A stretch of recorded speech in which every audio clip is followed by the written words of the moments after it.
Hi, JP Fournier of the Movie Jerks here, coming to you on day 20 of 31 Days of Horror, the month where I watch 31 horror films I have never seen every day until I reach Halloween.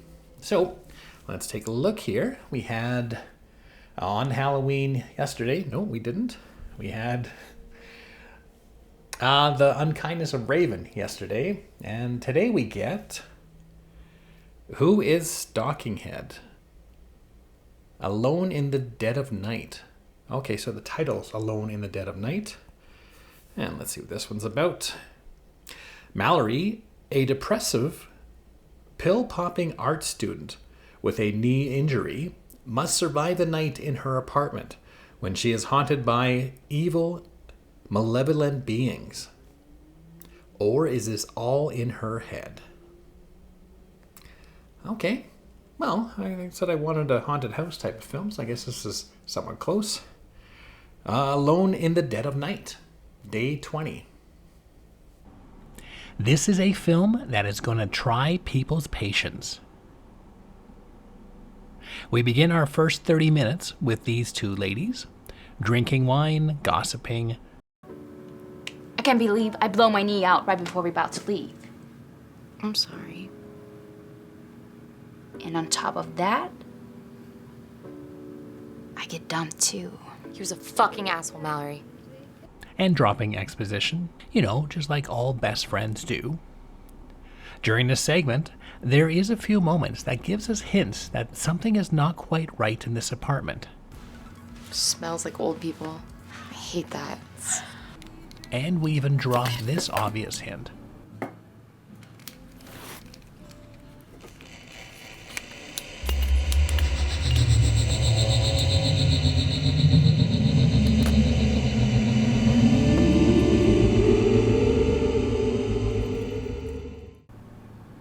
And after the 30-minute mark, we get the title drop, which is usually a good signal that now is when the movie gets started. At this point, our protagonist Mallory is left alone, and we get to see her paint, dance, and have dreams about squeezing pussy-filled growths on her arms. During these 30 minutes, we get some insights into Mallory's character and state of mind, as we see her awaken from frequent nightmares and struggling to maintain consciousness, as well as breaking down into tears or having moments of joy as her moods are swinging out of control. Now, this next half hour will probably bother a lot of audience members, especially the ones wanting something to happen in the form of a story or plot.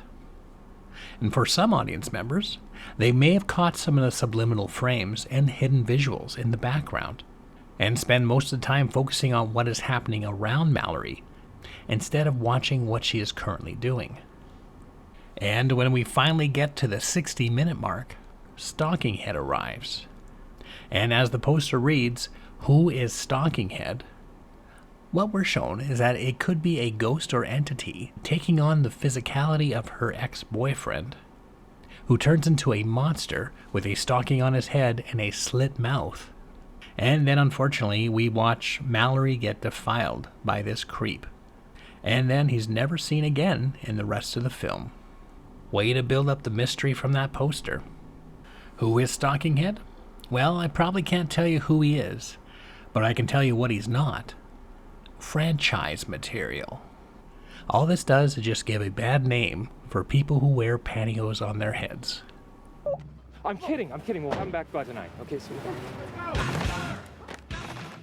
But then the film continues, and we get to see this ghost-like apparition in her bathroom. And at this point, the film starts to feel like it may be going somewhere or have something to say. And if it does, I wasn't picking up what it was dropping. The ending tries to be shocking and surprising. It feels like it comes out of left field and it's unearned. There are a few good things about Alone in the Dead of Night. First off, the marketing is rather interesting. Each character has their own picture with a saying on it. With no good deed, some are unlucky. Give me what is mine. The Bald Man Cometh, and Weep for Wendy. And while they all kind of have something to do with each character, there's just not enough characterization to make any of these worthy of these posters. And Alone in the Dead of Night kept my attention from the beginning to end, regardless of how unsatisfied I was by the end of this film in whole. The film certainly does have some chilling moments.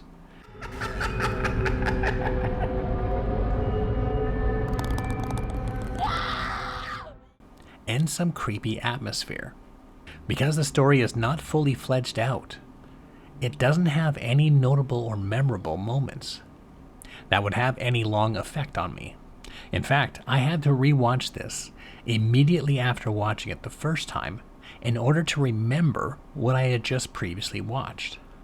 And let me tell you, the second time watching this, not as special as the first time when you were anticipating something to happen. In conclusion,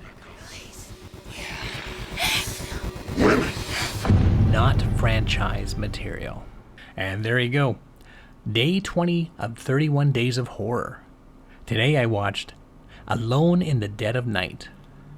If you've seen this film and know more information about it than what I was able to grasp from it, I would love to see some comments in the comment section to help me out. And if you're curious about other films we're watching for 31 Days of Horror, feel free to hit our subscribe button to get updates daily. And for more information about the Movie Jerks, you can go to www.themoviejerks.ca.